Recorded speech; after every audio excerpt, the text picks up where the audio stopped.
I am so excited for this interview. I've had it scheduled for a while and have really, really, really been looking forward to it. I've been listening to her podcast, Online Marketing Made Easy. I'm so excited to welcome to the show today. If I can get my editing right, Maritza Parra. Welcome to the show, Maritza. Thank you so much, Mike. And actually, my podcast is Easy Online Oh, Marketing. I even wrote it down so I wouldn't mess it up, and I still messed it up. I'm sorry. That's okay. No problem. Easy online marketing, and I listen on my um, Android phone, so I just subscribe directly. But we can get that on iTunes and Stitcher, and we can go to your website, which I will put the URL up for.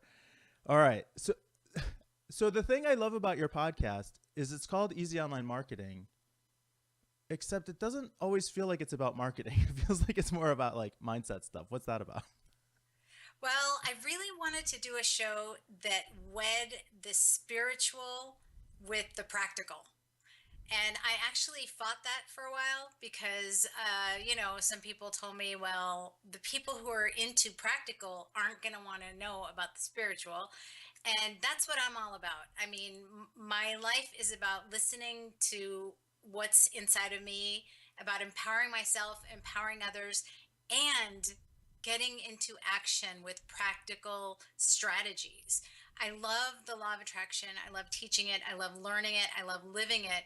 And there's a little word in there that a lot of people forget about, and it's action. So it's about creating your life and your business the way you want it, empowering yourself, empowering your others through your work, and getting it out there. Yeah, and I love it. It makes perfect sense to me. And that really is a lot of why I do this show. And I speak specifically to entrepreneurs about emotional health. And in this case, even a little bit more specifically about the impact of emotional trauma on entrepreneurship, because that mindset and how we think about the world and how we think about problem solving and how we, what we expect to get and where we put our focus, those things have like real impact on the results that we get in our lives, right? Absolutely. Yeah, I have four keys that I think are the most important whenever you're building your online business. They're and I call them the four keys to choosing love over fear in your business. The first key is loving yourself. You're the entrepreneur. You've got to love yourself enough to get your voice out there, get your products out there. You've got to love yourself enough to listen to yourself because there's no other guru, online marketing or otherwise, who's ever going to know what's best for your business but you. But there's so much noise that we usually can't hear ourselves. So, that's one of the things that I'm all about. Listen, loving yourself and using those online marketing tools to get your voice out there. And so I'll talk about the other keys later. And you've been talking about this for a while. You've got videos going back years. You have been talking about the law of attraction for a long time. You were interviewed by Oprah. You like, I mean, this is really working for you, right? How? So the things that I always look at when I talk to business owners is happiness, success, and fulfillment. How are you doing in those areas? Extremely well. Yeah. Yeah, I'm doing so extremely well.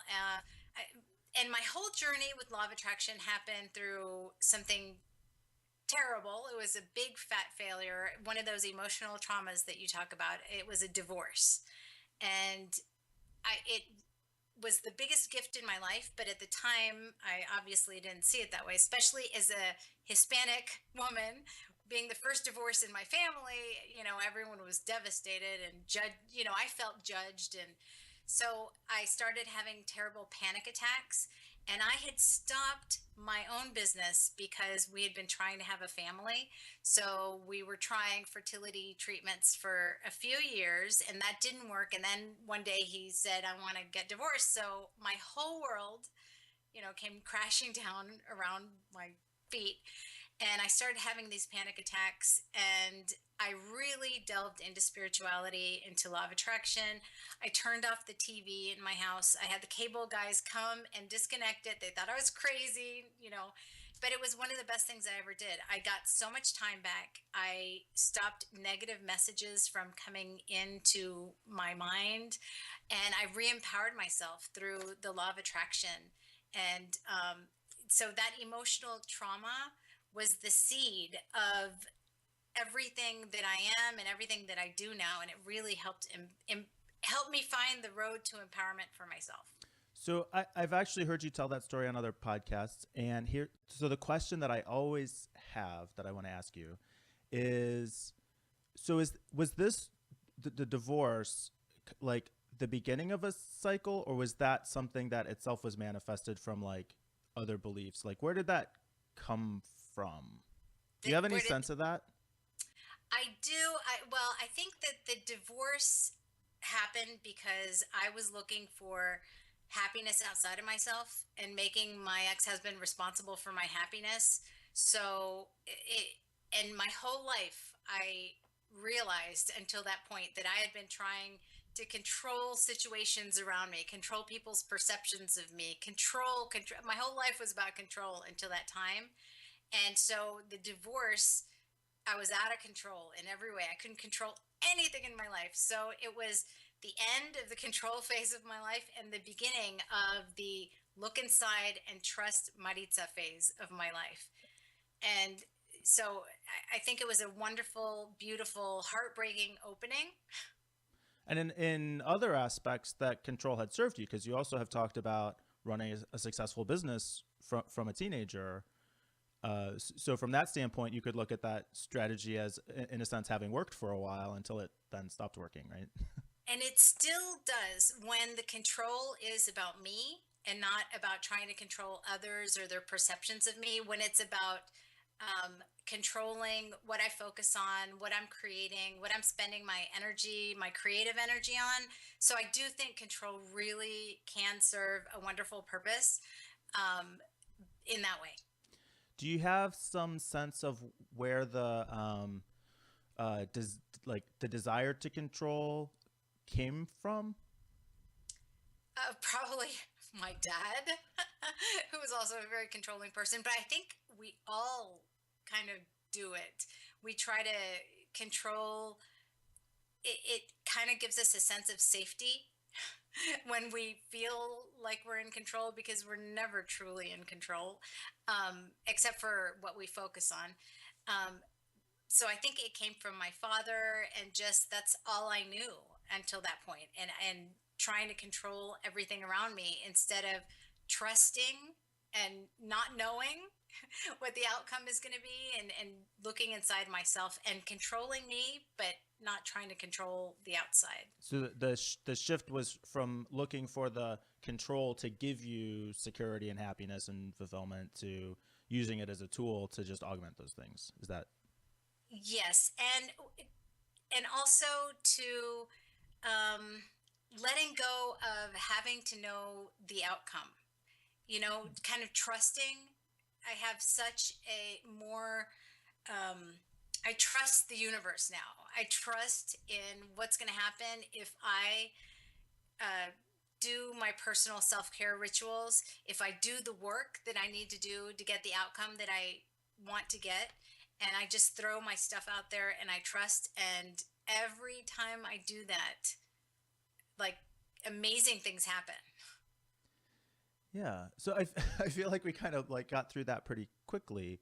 A lot of people will spend a long part of their lives in this trying to make their lives a certain way that's just not working and have a hard time getting out of that. So I think of this as like, well, it's not my terminology, but like unconsciously manifesting what you don't want before we learn to consciously manifest what we do want, right? So how Right. you do a lot of coaching now, right? So Yes. how do you I mean, is that a lot of what you see people trying to make that transition? From trying to repeat the question again. For so I for a long time would just like I didn't know why I was struggling. I wasn't getting results that I wanted. I was frustrated by it. Uh, I couldn't see how anything I was doing was contributing to it, and it just pissed me off, right? And then as I kind of learned that like my style of relating and the way that I learned to deal with situations and things I was looking to control and to get from, I wanted people to make me happy and I wanted situations to make me feel fulfilled and satisfied, and that just didn't work. So I had to go through a process of realizing that that was the case, becoming aware of how I was doing that, and then kind of changing those things. Um, Are those the kinds of things that you see with people and talking about the law of attraction, or are you getting them at a different stage?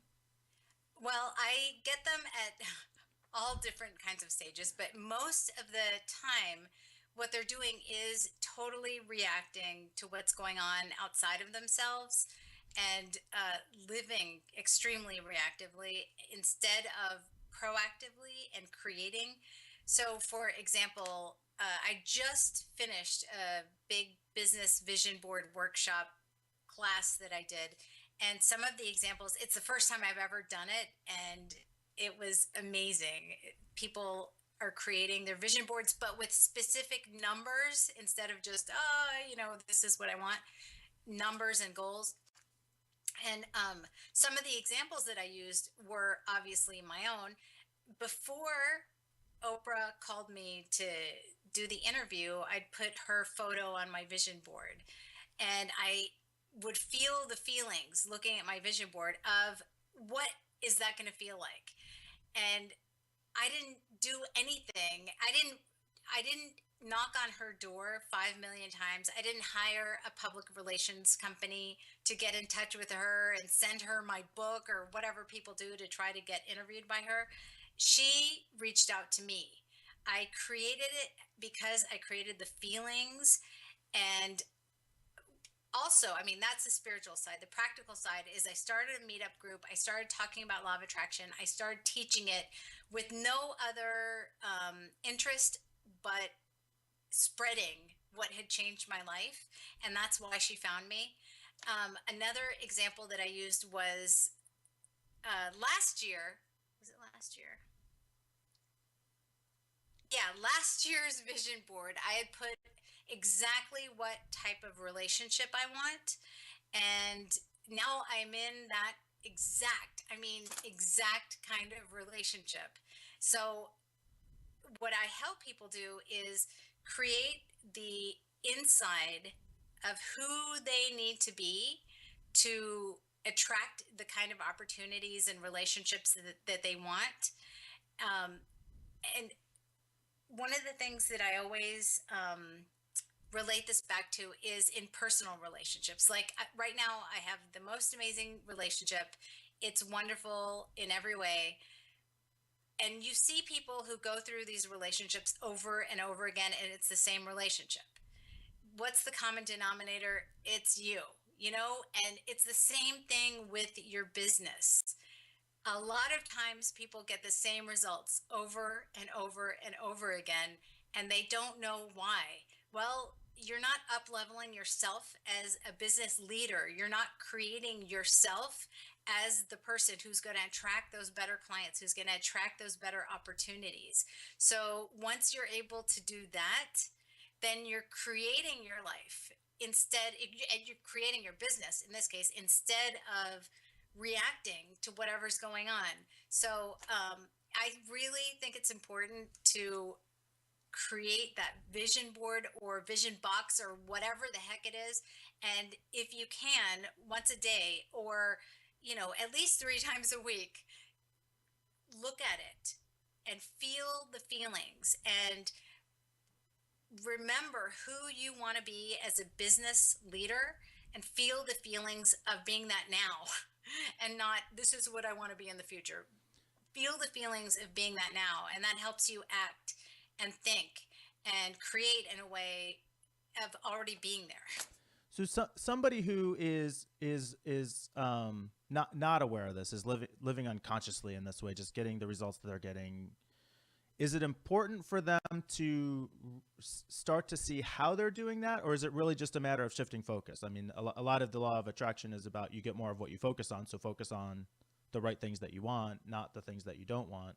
So is that awareness of how you're doing that even important, or to you, is it just a matter of teach yourself to think a different way?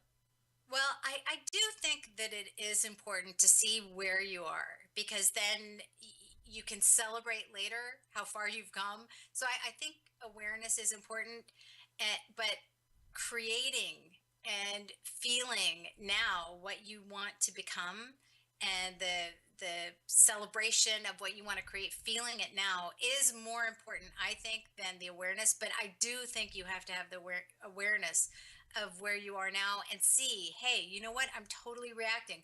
Oh, yeah, this is like the same type of client I got before that it wasn't that great of a fit. Why am I continuing to attract these not great fit clients?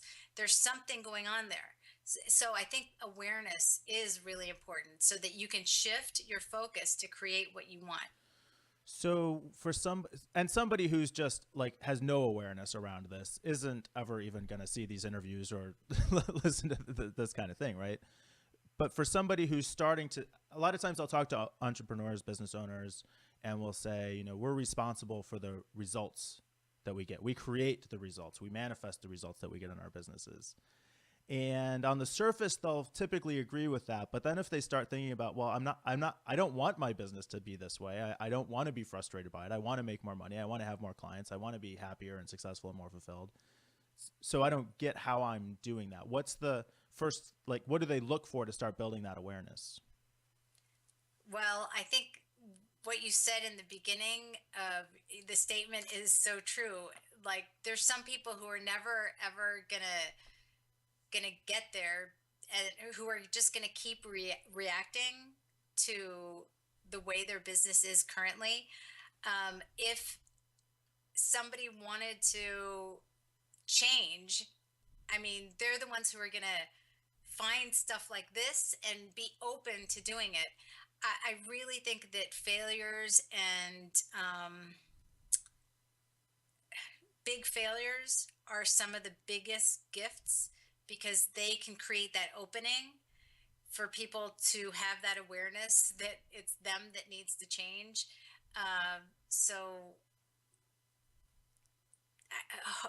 big giant failures, I think, are some of the best things that can happen to people. Big failures in your business, because that's when you're open to different types of things. When it finally hurts more to stay the same than to do something different. Exactly. So, I mean, that's what happened to me. So what, I mean, what, what's that? What's that? So are you saying that people are going to kind of know when they're in that situation, when they're ready to start to change? I think that when you've got a moment of being your knees on the ground, they're bloody, and you just have no idea what to do, that is the moment that is going to turn out to be the biggest blessing ever. And it's great if somebody can have that. So what do you do to kind of be the person that's there as an answer when somebody's ready to start asking these questions? Oh my gosh, all about self empowerment. When you fall on your knees, you start looking for answers, and you start looking for people who can help you do something different. And so I think that's when or other things like your show can probably, open up that door for them to explore different things than they've been doing. Yeah. So you personally attract a lot of people who are looking for this message. What do you think it is about you that they're attracted to? Well, I think that I have not been able, I totally believe in the law of attraction, but I don't think it always shows up exactly the way you want it to show up. So in my marriage, part of the issue was infertility and things like that. And I went through in vitro, I went through different types of therapies and things. And I still do not have a biological child, which is what I wanted. But one of my clients, one of my VIP clients a few years ago was at a workshop that I was giving in my home, and my people, my subscribers, my students all know my story. And so she said, "You know what? I think that we're your children." And so for me, it created such a shift, and I thought, they are. They are my children. Sometimes I believe more for my subscribers and my clients than they can believe for themselves. And I hold that space for them and cheer them on just like a mom would do. So that may sound kind of weird for people in the real business world or in corporate or whatever, but in the online world and really anywhere. I think sometimes people need that kind of nurturing, that kind of loving guidance that is full of compassion. And I think that's really what I bring to them. And they love listening to me. They get inspired, they get enthusiasm. They believe after they listen to me that they can go out and do anything. And I kind of hold that space until they go out and do it. And then they see that they really can, which is kind of cool. It is cool. So, can is there a way to describe? I want to talk about like kind of how the law of attraction works, right? So, is there a way to equate your understanding of the law of attraction to like emotional health? It kind of seems to. Okay, you're good there. Okay, go. It's all about emotional health, yes. And it's not about, oh, I'm going to meditate until I get $1 million.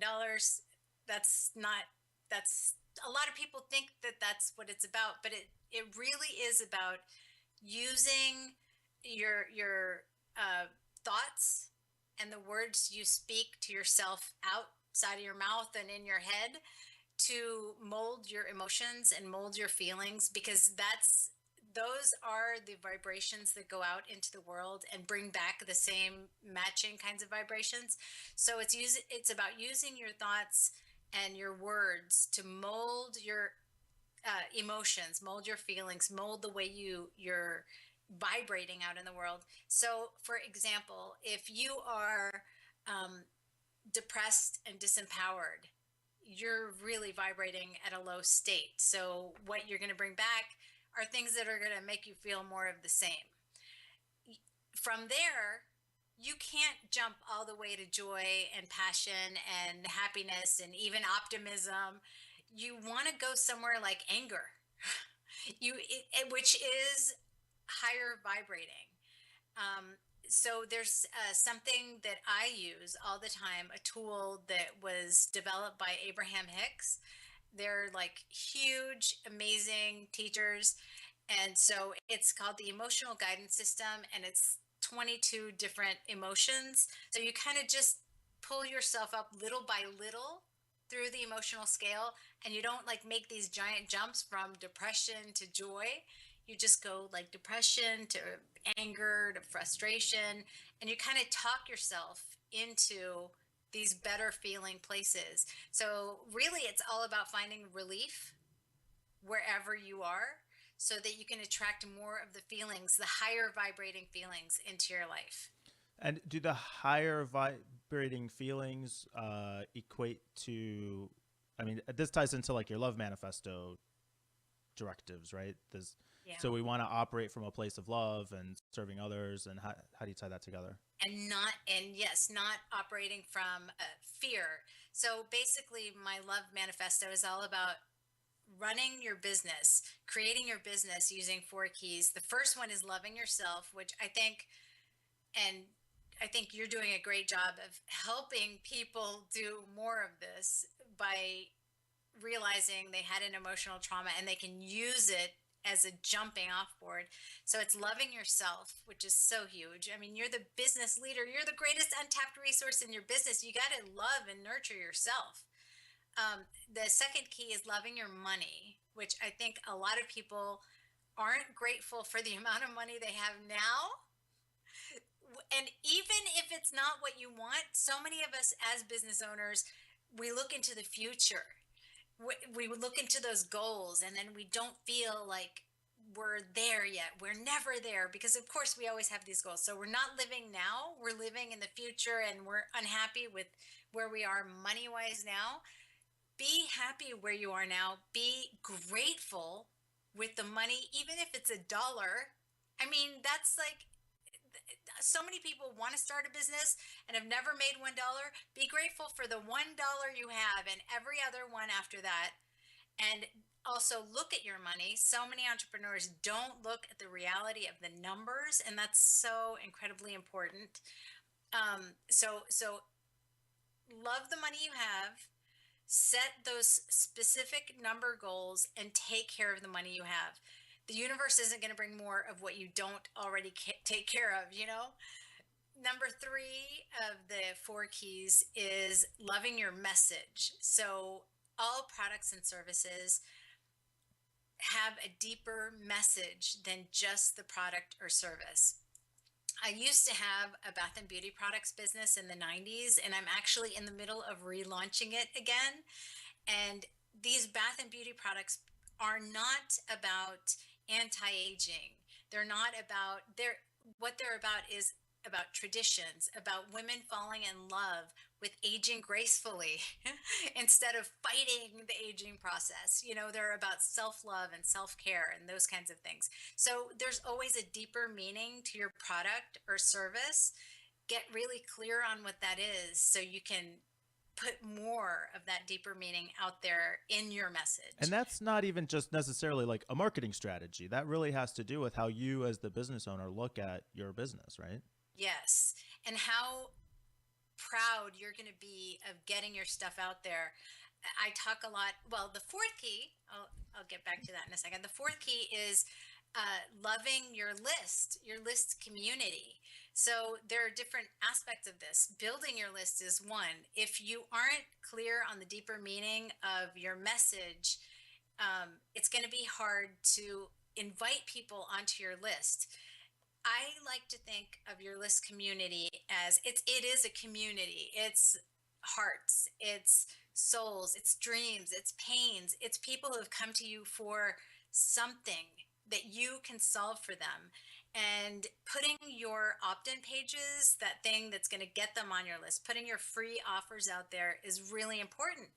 But a lot of people put out offers that I always tell people, when you put your list building offer together, pretend that you're knocking on the front door of the house of your ideal prospect. Knock, knock, knock. Hello. So you're looking into their eyes. You have this list building gift. Are you ashamed to give it to them while you're looking at their eyes? Or are you proud of it? You know? Their email inbox is a sacred place. It's like going into their home. So you got to make a list building gift that you're going to be proud of, knocking on their door, looking in their eyes and giving them. And I think a lot of people would not pass that test. It's such a great point because so many times business owners will say like, well, I don't get the response I want to a marketing campaign, so I must have done something wrong with the campaign. And it took me a long time to realize really what it means when we say business is about relationships. We do business with people we know, like, and trust. Like, that's literally true.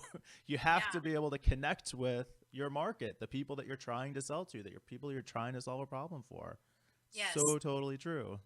And whenever you write those emails, just knock, knock, knock. That's what you're doing. So what would you think if they open the Yeah. door and, you're looking straight into their eyes?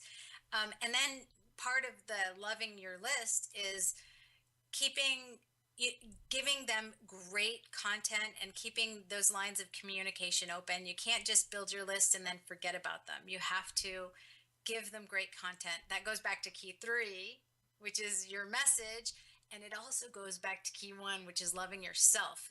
Loving yourself enough to create great content and not just phone it in. So you didn't say that you have to be great at sales or that you have to be great at marketing or that you have to be great at accounting or any of those things though. Yeah, I think when you have those 4 keys, I think that's important. And well, part of key 2, loving your money, is loving yourself enough to ask for the sale. Yeah, yeah. So it is in there too, but I don't think it's. I think when you have all the other stuff, that can come a lot more organically. Yeah, I mean, I was kind of joking, but a lot of business owners who struggle will feel like, well, I've got this problem. I'm not making the money that I want. I have to have a sales problem. It has to be a marketing problem. There's something in, I can cut costs someplace. And so many times, I think it goes back to one of the 4 things you just outlined. It's not necessarily a marketing or sales problem. Are you connecting with people? Are you doing what you're passionate about doing? Or do you get joy? Do you understand the value of it? All those things get Yes, overlooked so totally. often. Yeah, So, agreed. can you talk about? I saw on your blog, on your website, you mentioned about money is energy. Can you tell me more about that? Yes, money is it is just the way that human beings have come up with to for value exchange. So I guess instead of the bartering thing that we used to do centuries and centuries and centuries ago, we came up with this little, these pieces of paper, these little coins to facilitate value exchange. So really, it's all about value. If you can really be clear on the value you provide, which is part of loving yourself, your expertise, loving your message, and then loving the part of you loving your money of actually saying, hey, I've got a wonderful product here that can help solve a problem for you. Here it is, and here's how much it costs. I mean, it's just value exchange. So if you're giving all your stuff away for free, that is totally an unbalanced value exchange. It probably makes you feel terrible and resentful. And that's going to bring more of the same kinds of feelings to you. So you've got to have a balancing act between giving stuff away and asking for money value so you can have value exchange. So how do we troubleshoot that if money is the thing that we think is our problem? Well, you want to look at, are you giving everything away for free? If so, you want to make sure there's two different types of ways online to get value for what you're giving away. So one of them is building your list. The other one is accepting money. So there's energy exchange going on in both of those. If you listen to my 30 Days of Law of Attraction podcasts, you'll notice that in most of the episodes, I have a mini free gift, like a micro free gift. So it's kind of like, I think it's also called a content upgrade. So, whatever the specific topic is, I am offering something very small and very targeted. So, for example, one of the episodes I did was on how to do a vision board. I think it was 5 different ways of doing a vision board. And during the episode, I said, hey, if you want to get a document that has all of these prompts that will help you create your vision board for the 4 big topic areas of vision boards, then go over to this URL and download it now. And so people would get on my list. And then I saw how many people were interested in it. And then I said, hey, I'm going to be doing a business vision board workshop. So here is my sales page. Sign up now. And so I got a bunch of people who paid me to create the business vision board workshop product that I'm now finishing. We did the live webinar last weekend. I got paid in advance to create the product, and now it's going to be automated to be put out there to sell over and over and over again without any energy and effort expended on my part anymore. So if you are giving stuff away too much for free, you want to ask for people to subscribe for other things that you would have given away for free. I could have given away those 4 prompts, the document with the prompts in my podcast or in the blog post show notes, but I didn't. I asked for something in exchange for it, and then I asked for the sale. So it's up to each one of us to evaluate: are you giving everything away for free, or are you giving nothing away for free and are you making no sales? Hmm. So it'll be up to you to see how that balancing act is for you, but make sure that you're building your list and you're asking for the sale. And that balance kind of addresses a couple different aspects of it, because you're participating in the give and take of the interaction. You're both giving and you're receiving, and then you're also providing yourself with a way to follow up with those people and further develop the relationship, which is also Yes. valuable because then you go through this process again. Yes, exactly. And now I actually, because of the podcasts and the way that I set that whole thing up, the top 3 areas that my podcast listeners wanted more from me and got on my list to hear more from me were list building, vision board, and how to get over money blocks. Mhm. So I know I did the vision board class. Next, I'm going to be doing a list building class because that's what they raised their hand and said that they were interested in. And then after that, I'm going to be doing a money blocks class in the same way where I make the offer, get paid in advance, we create the product together, and then it goes for sale at a higher price in an automated fashion. Yeah, and all this stuff obviously applies to offline businesses as well, too, right? I mean, it's participating in the value, give and take, communicating, developing the Yes. relationship with your market, all these things. Yes, the beauty products business that I'm relaunching, it's still all about getting people on the list after they buy and before they buy. Those are the two ways that the two times that we're going to try to get people into that list. I All right, before I kind of want to ask more about the law of attraction. Before I do that though, can you just, you talked about like if you want more money, don't start with what you don't have, start with what you want. So can you elaborate a little bit more on the idea of like wanting more out of abundance versus wanting more out of scarcity? So, Is that the right yes, question? I think that is a very good question. Yeah. You can want more from a place of need, or you can want more from a place of, I'm going to provide so much value to the world that I know that more value is going to come to me. It's, it's the self confidence that comes from knowing your value and knowing your worth. And I'm going to relate it back to a personal relationship again. You know, we've probably all had the moment in our lives where somebody was breaking up with us and we're like, "No, you can't break up with me and you're all needy." And that person wanted to run away. I mean, they just wanted to get the heck away from you.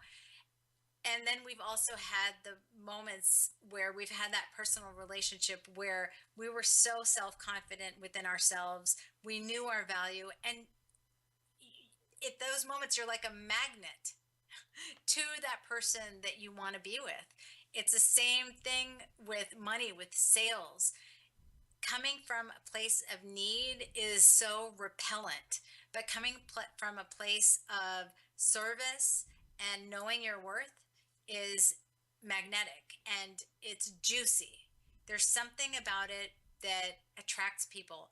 And being unapologetic about asking for value in return for what you're worth. Which I totally get, but what if I really feel like I need it?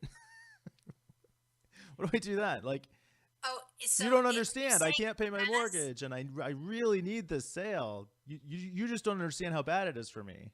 so if that was the case, I would think that that person probably didn't plan well enough to start their business. I don't think that people should start businesses without having some savings for that reason, or having a steady job where they're having income coming in. I don't think it's a good idea to just, you know, uh, throw up everything, throw everything away and start your business, because people see people having instant success, but it isn't instant.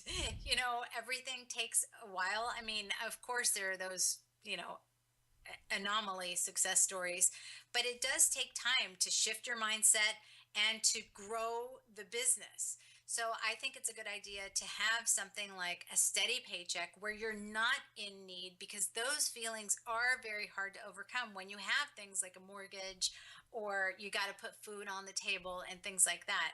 So I think it's better to get a part-time job or keep your job while you build your business on the side, and be militant about the time that you spend on your business. I did that when I decided that I wanted to throw myself full into the online business world. I told family and friends, you need to think of me as being in a medical residency. Just like a medical resident would not be able to go to all the family functions or not be able to go out every weekend, that's going to be me. So you're going to love me and forgive me for not being able to be as present with you while I build my business. And that was the language that they could understand. If I would have just said no to all these things, it would have been a lot more difficult. But since I told them, hey, this is I'm in a medical residency right now while I build this, they could understand that. Yeah, and as you started to talk through that too, I could really see that uh, how we create more of what we're focused on. So if my feeling is I need this, but I put myself in a situation where I cut off other revenue sources to be here, but it's not mature enough to support me, then I'll keep myself in that situation of feeling like I need this, and I can perpetuate that for almost eternity. Yes. Yeah. And some people do. It's just it's better to get a job, get income coming in somehow and build the business in a way that's not reactive. Because if you build it that way, you're going to take any client, even if they're a bad fit, and it's just going to be a horrible experience. Or the other side, I guess, could be recognize, if you can cover your mortgage and you are doing okay, even if it's not as well as you would like to do, then it is going back to build some gratitude around uh, what you have been able to accomplish and to build from there, Yes. right? Yeah, I've got an exercise that I do pretty often called the abundance wheel. And so basically just it's like a wheel and I just put abundance in the middle with a bunch of little spokes off of it, and then I write in all the things I have to feel abundant about. And it doesn't just have to be money, and usually it's all kinds of things. If I got a free cup of coffee somewhere, if sometimes when I'm out about in the real world, I'll conduct these little experiments, and I will try to be super nice to people and see if I can get a smile out of them, especially the really grumpy ones. And then when I get a really, a great smile and somebody looks me in the eyes and we have a little fun exchange, that goes on my abundance wheel. That's something where I had a wonderful energetic exchange with somebody. I helped uplift them, they helped uplift me, and that's abundance. So I like to look at different things to create those feelings inside of myself. So what if if somebody still is saying like, I don't know, the law of attraction, if I could just want something more and have it, then obviously I would do that. Life's not that simple. Like, are the people who say that people who aren't ready to hear that message, or is there some is there a way to explain that makes sense? Well, it's actually not that simple. um, the law of attraction and working through the emotions and guiding your emotions and focusing, it's not that simple. I mean, people might think, oh, if I just feel happy, I'm happy. It's not. I mean, there's always things going on around you. So it's actually, I think it's harder sometimes to live the law of attraction than it is to live reactively. Living reactively is lazy. It's just the lazy way out. Living the law of attraction, you really want to guide your thoughts, guide your feelings, guide your actions and your words. And that takes practice, just like anything else. It's all about focus and practice and not beating yourself up when you fall off the wagon and you start, reacting to things around you in your life. So that's actually, I think, really interesting. So why would I do that if it's harder? Because the results are a lot better. So it's harder in the beginning, just like anything. I've done a few marathons and half marathons and things like that, and I'm not a very tall person, but one of my best friends, she's very tall and she's the runner. So I would go running with her because we were in college and we wanted to chat, and also get rid of the freshman 15. So we would go running, and my little feet, it was like 6 steps for every one of hers. So it was not easy for me to get into running, to train myself to be a runner. Now I totally consider myself a runner. I love it. But in the beginning, it was difficult and more difficult, I think, for some other people, but it was so worth it. Now, to me, it's like therapy. I use my runs as things that strengthen me, not just personally, but in my business. When I have like a big goal, I'm like, okay, just like I did that marathon, It's one teeny tiny step. And the first marathon I ever did was the Disney Marathon. And on mile 17, it started raining. And all I remember was quick, quick, quick. And my shoes were so heavy because they were full of water. And it was so difficult. And I could have stopped and everything. And I use that all the time, thinking, okay, I'm at mile 17. This is sucking it pretty big right now, but just keep going and you'll get to the end. And the euphoria and the feelings and everything. So it is harder, but it's so worth it. Yeah, I really appreciate that perspective. I think that's really important for people to know, and just from a basics, emotional healing standpoint, I think the perspective that I didn't appreciate coming in is like, yes, I struggled with this depression and anxiety for my whole life, and it sucked. But it's because I was holding on to so much more pain that I had to let go of and flush out. And yeah, that process is difficult, but it's totally worth it once you get through to the other side. And I hear a Yeah, lot of that same thing. So totally worth it. And I'd actually love to say that a shift in perspective, something that can make working on the law of attraction and living like this a lot easier, is getting a big shift in perspective. And I think that usually requires like getting out of your normal routine. So for me, when I was going through a really hard time, still having the panic attacks, working on the law of attraction, working on being positive, working on getting like the negative as far away as possible, I started visiting my neighbor. And his name was Mr. Albrecht, and he was a really little, I mean, little old man. And his only son had died, and his wife had died, and he was on antidepressants, and he was pretty much homebound.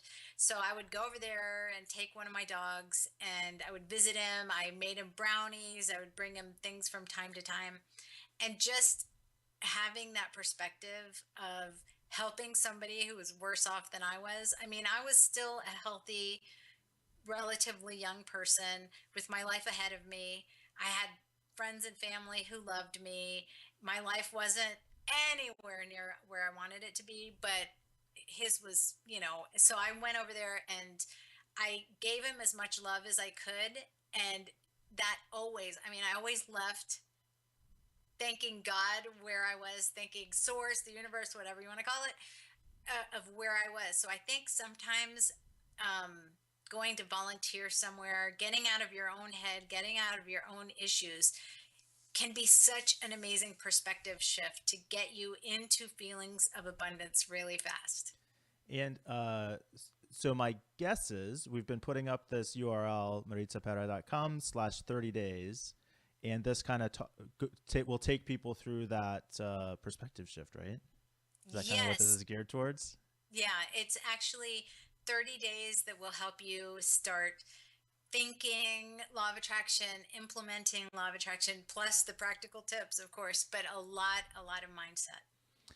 And is this the 30 days that you've been talking through your podcast, or specific thing that we're signing up? What are we sending people here for? Yeah, it's for the 30 days of law of attraction for entrepreneurs from my podcast series. Awesome. So we want everybody to go register for that. Do we have anything else as we're winding down? Any final thoughts or anything you think we didn't get to that we need to cover better? Well, there is a quote. Oh my goodness. There's a great quote that I love so much, and it's from an amazing author, my favorite author, unknown. And it says, I'm going to paraphrase it. It says, pass all the pebbles in your path, and eventually you will see that you have reached the mountaintop. So, whatever's going on in your life, in your business that you think is insurmountable, it's not. It's a little pebble, and keep moving forward, because persistence and attitude make all the difference. Awesome. Well, thanks so much for joining me today, Maritza. It was a lot of fun. Mike, thank you. Can you hang on for just a second while I sign off here? All right. So there we go, guys. I've been looking forward to this interview for a long time, and I loved being able to connect with Maritza. I hope you got a lot out of the interview. And until we speak again, be the person you want to be, build the business you want to build, and have the successful life you want to have.